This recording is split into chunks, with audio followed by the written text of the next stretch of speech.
அமைந்துவிடும் என்று நம்பிக்கையை தெரிவித்திருக்கிறார்.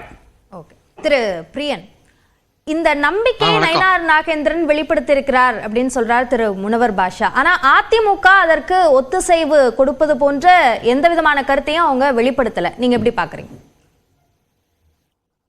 இல்ல, இது இந்த பாஜக அதிமுக கூட்டணி 26 தேர்தலில் ஏற்படுமா அப்படின்ற ஒரு விஷயத்தை கடந்த சில நாட்களாகவே பரவலாக அடிபட்டு கொண்டிருக்கிற ஒரு விஷயம். குறிப்பாக பாராளுமன்ற தேர்தலுக்கு அப்புறம் பார்த்தீங்கன்னா ரொம்ப இது அடிபடுற ஒரு விஷயமா நம்ம பார்க்குறோம். நம்ம ஏன்னா அந்த தேர்தல் முடிஞ்சதுக்கு அப்புறம் வேலுமணி என்ன சொன்னார்னா, பாஜகவும் அதிமுகவும் இணைந்திருந்தால் 30 இடங்களில் வெற்றி பெற்றிருக்கலாம் சொன்னார். தமிழிசை அம்மா என்ன சொன்னாங்கன்னா, கூட்டு சேர்ந்திருந்தால் பல இடங்களில் வெற்றி பெற்றிருக்கலாம் சொன்னாங்க. ஸோ அதிமுக பாஜக 2 கட்சிகளையுமே கூட்டணி சேர வேண்டும் என்ற ஆசை பலருக்கு இருக்கிறது. ஏன்னா இன்னைக்கு அதிமுக வச்சிருக்கிற 62 சீட்ல 10 சீட் கோவை மாவட்டத்தில் முழுக்க 10 சீட்டையும் அவங்க வாங்கியிருக்காங்க. இந்த கோவை மாவட்டம் மட்டுமல்ல, கொங்கு மண்டலத்தில் கூட அதிமுக ஜெயிக்க வேண்டும் என்றால் பாஜகவுடைய உதவி அல்லது கூட்டணி இருக்க வேண்டும் என்று பலர் அங்க நினைக்கிறாங்க. அதிமுக இருக்கிற பலர் நினைக்கிறாங்க. அதனால இந்த பேச்சுக்கள் வலுப்பெற்றுக் கொண்டிருக்கின்றன. அதாவது கொஞ்ச நாளைக்கு முன்னாடி கூட இப்போ தற்சமயம் ஒரு மாதங்களா கூட வச்சுக்கலாமே, ஒரு மாதமா வச்சுக்கலாமே, பெரிய அளவில் எடப்பாடி மத்திய அரசை விமர்சிக்கிறதுல நீங்க பார்க்கலாம். ஒன் நேஷன் ஒன் எலெக்ஷன் ஆதரிக்கிறாரு. அந்த அலகாபாத் நீதிபதி விஷயத்துல முஸ்லீம்களை தாக்கி பேசுறதுக்கு அதுக்கு பார்லிமெண்ட்ல இம்பீச்மெண்ட் மோஷனுக்கு ஆதரவு கொடுக்க மாட்டேன்றாரு. அப்புறம் அமித்ஷா விஷயத்துல ரொம்ப அடக்கி வாசிக்கிறாரு. அந்த அம்பேத்கர் விஷயத்துல அடக்கி வாசிக்கிறாரு. அப்புறம் கவர்னர் விஷயத்துல எல்லாம் நீராறும் கடலூரத்தை தமிழ்தாய் வாழ்த்தை கவர்னர் அவமதிச்சுட்டு போனாரு. அதை பத்தி ரொம்ப சீரியஸா கண்டிக்க மாட்டேன்றாரு. ஸோ இந்த மாதிரி ஒரு சாஃப்டான ஒரு அப்ரோச்சை எடப்பாடி எடுக்கிறத பாக்குறோம். கொஞ்ச நாளைக்கு முன்னாடி எடப்பாடியை பார்த்து ஒரு கேள்வி கேட்கப்பட்டது, பாஜகவோட கூட்டணி உண்டான்ட்டு. அவர் தேர்தல் நேரத்தில் நாங்கள் முடிவு செய்வோம்னு ஒரு நாள் ராத்திரி சொன்னார். அதுக்கப்புறம் கரெக்டா ஒரு 15 மணி நேரம் கழிச்சு ஜெயக்குமார் தான் சொல்றார், நோ நாங்க பாஜகவோட என்னைக்குமே எங்களுக்கு கூட்டணி கிடையாது அப்படின்ட்டு. அதாவது கூட்டணி கிடையாதுன்னு பொதுச் செயலாளர் சொல்ல மாட்டார். அவர் எலெக்ஷன் வரும்போது பார்த்துக்கலாம் சொல்வார். ஆனா கூட்டணி கிடையாதுன்னு அவர் கட்சி ஸ்போக்ஸ் பர்சன் சொல்வார். அப்ப எதை நம்ம எடுத்துக்கிறது? கிடையாதுன்றத உறுதியா எடுத்துக்கலாமா? இன்னைக்கு பாருங்க என்ன நடந்திருக்கு. நாடாளுமன்ற தேர்தலுக்கு பிறகு மாவட்ட செயலாளர்கள் கூட்டம் நடத்தப்படுது. அதுல பாஜக கூட கூட்டணி இல்ல அப்படின்றத அடிமட்ட நிலை வரைக்கும் மக்கள் கிட்ட எடுத்துட்டு போகணும் அப்படின்னு அந்த கூட்டத்துல விவாதிக்கப்படுது. அதற்கு பிறகு இப்போ இப்படியான ஒரு நிலைப்பாட்டு மாற்றம் இருக்கு அப்படின்னு நீங்க சொல்றீங்க. அப்ப நடுவுல என்ன நடந்தது தெரியல. நடுவுல ஒருவேளை அண்ணாமலைக்கு தான் தெரியும், திருவண்ணாமலைக்கு தான் தெரியும், திருவண்ணாமலையில இருக்கிறவருக்கு தான் தெரியும் நினைக்கிறேன். அதாவது நடுவுல என்ன நடந்ததுன்றத விட என்ன 26ல நடக்கணும்னு பாஜக நினைக்குது அப்படின்னா, அதிமுக, பாஜக, பாமக, தேமுதிக, தினகரன், ஓபிஎஸ், புதிய தமிழகம், ஏசிஎஸ், தமாக, இந்த மாதிரியான ஒரு காம்பினேஷனோட ஒரு கூட்டணி வரணும்னு பாஜக ட்ரை பண்றாங்க. அந்த மாதிரி ஒரு கூட்டணி வந்தால் ஈவன் விஜய் கூட ஓரங்கட்டப்படுவார், சீமான் ஓரங்கட்டப்படுவார். ஸோ இந்த மாதிரியா இருக்கும்போது அவங்க பாஜக அதுக்கு ட்ரை பண்றது உண்மைதான். ஆனால் என்னுடைய பாயிண்ட் என்னன்னா, இந்த ரைடு போன்ற விஷயங்கள்லாம் ஒரு பக்கம் விடுங்க. எடப்பாடியோட சம்பந்தி வீட்டில் ரைடு பண்றாங்க, பல தடவை ரைடு பண்றாங்க. எடப்பாடியோட பிஏ ரொம்ப க்ளோஸா இருக்கிற இளங்கோவன் வீட்டில் இன்கம் டேக்ஸ் ரைடு பண்றாங்க. இதெல்லாம் ஒரு பக்கம் விடுங்க, அது அந்த ரைடு பாட்டுக்கு நடந்துட்டு இருக்கும். ஆனால் ஒரு போன் கால்லயே நாங்க முடிச்சிருவோம் அப்படின்னு சொன்னா, போன் பண்றது பெரிய விஷயம் இல்ல, போன்ல நீங்க என்ன பேசுறீங்கிறது தான் முக்கியம்.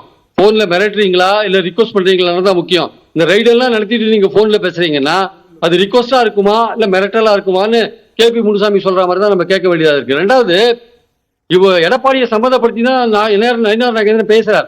ஒரு போன் கால் எடப்பாடி பேசினா போறோம்ட்டு பதில் சொல்ல வேண்டியவர் எடப்பாடி. அவர் வாய முடியும் கம்மல் இருக்கார். அது உடனே கேபி முனுசாமி, ஜெயக்குமார் போன்றவர்கள் முந்தி கொண்டு வராங்க.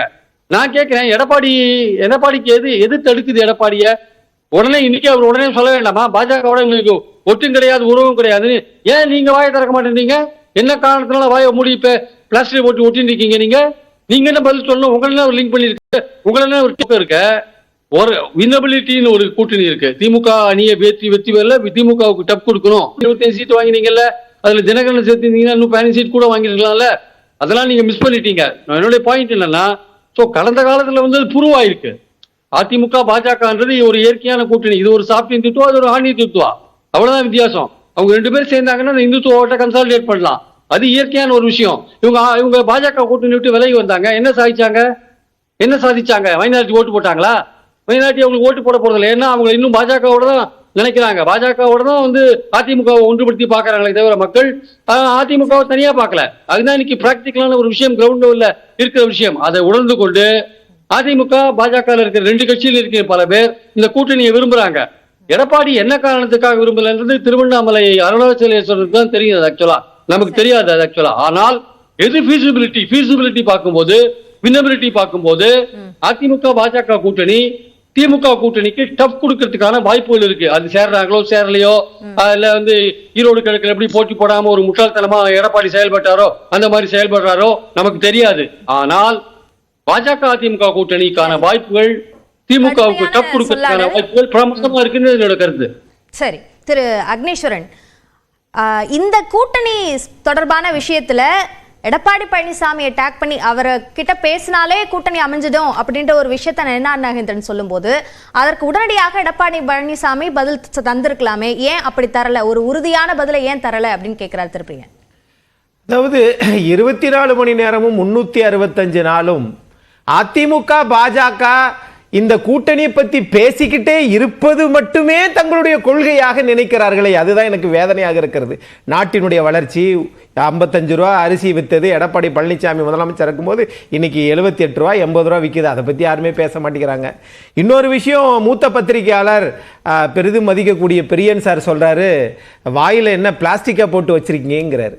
நாம் பொது வழியில் பேசுகிற போது கொஞ்சம் முன்னாள் முதலமைச்சர், இன்றைய மாண்புமிகு எதிர்க்கட்சி தலைவர், ஒரு 1.5 கோடி தொண்டர்கள் இருக்கக்கூடிய ஒரு கட்சியினுடைய தலைவர் பிளாஸ்டிக் பொறுங்க, நீங்க பேசுறதெல்லாம் கேட்ட சார், அடுத்து பேசுங்க சார், உங்களுக்கு நேரம் கொடுப்பாங்க. ஒன்று. இன்னொரு விஷயம் சார், பொறுங்க சார். இப்ப அப்படி சொல்றாரு, அது அந்த வார்த்தையை தவிர்த்திருக்கலாம், அது நாகரிகமான வார்த்தை இல்லை என்பது நான் நினைக்கிறேன். இன்னொரு விஷயம், ஈரோடு கிழக்குல ஏன் நிக்கல, இது முட்டாள்தனமான முடிவு அப்படிங்கிறாரு சார். நான் கேட்கிறேன், முட்டாள்தனமான முடிவு தான், என்ன சந்தேகம் இருக்கு? ஏன் சார் சீமான கொண்டு செகண்ட் இடத்துல நிறுத்தி வச்சுட்டு நீங்க முக்கியமான பிரின்சிபல் அவரே பேச விடுங்க. இன்னும் எவ்வளவு நேரம் இருக்கோ அவரே பேச விடுங்க. வந்து கடுமையான சொல்லாடல் நான் ஏற்கனவே இல்ல, அவரே பேச சொல்லுங்க. இல்ல, அக்னீஸ்வரனுக்கு நான் பேசிட்டு அதுக்கு அப்புறம் திரும்ப வரேன். திருப்பி கொஞ்சம் பொறுங்க சார். நான் இப்ப என்ன சொல்றேன்னா, அது தமிழ்ல சொல்றோம், அது ஒரு ஃபூலிஷ்னஸ் ஆங்கிலத்தில் சொன்னா அதை ஏத்துப்பீங்க போல இருக்கு ஒருவேளை. சரி, இவ்வளவு பிளாஸ்டிக்னு சொல்ல தெரிந்த பிரியன் சார் அவர்களுக்கு, முட்டாள்தனம் என்று சொல்லக்கூடிய பிரியன் சார் அவர்களுக்கு திருவண்ணாமலை அருணாச்சலேஸ்வரன் சொல்றீங்களே, அப்ப உங்களுக்கு பயமா? உங்களுக்கு ஒரு பிரின்சிபல் ஆப்போசிஷன் பார்ட்டி ஒரு இடைத்தேர்தல் போட்டி போட்டு மக்களுடைய பல்ச பார்க்கலன்னா என்ன சார் அர்த்தம் இருக்கு? Right, okay. பார்த்தா இடைத்தேர்தல் உங்களுக்கு சொல்றீங்க திமுக ஆட்சி போட்டி போட்டு பார்க்க வேண்டியதானே, ஏன் பார்க்கல? சொல்றேன், நான் என்ன சொல்றேன், நான் இப்ப கேட்பது, திமுக என்ன நினைக்குதுன்னா, நாம தொடர்ந்து 3 அடுக்குல வெற்றி பெற்றுட்டோம், எப்படியாவது பாஜகவையும் அதிமுகவையும் சேர்த்து வைத்து விட்டால் மதவாத சக்தி ஒன்று சேர்ந்துருச்சுன்னு சொல்லிட்டு நாம 2024 ஆட்சிக்கு வரலாம்னு ஒரு புறத்துல கழுகு மாதிரி துடிச்சிட்டு இருக்காங்க. இன்னொரு புறத்துல 25 எப்படி வாங்கினீங்க? 25 எப்படி வாங்கினீங்க? 10 வருஷம் ஆன்டி இருக்கு எப்படி வெயிட் பண்ணீங்க? திரு பிரியன், அடுத்த சுற்றுல வரேன். திரு பிரியன் அவர் முடிச்சிட்டோம். சொல்லுங்க திரு அக்னீஸ்வரன். ஏன் அப்ப பார்லிமெண்ட் தேர்தல் ஒரு இடம் கூட வாங்கல? கொங்கு மண்டலத்துல அண்ணாமலைக்கு பின்னாடி ஏன் போனீங்க? திரு பிரியன்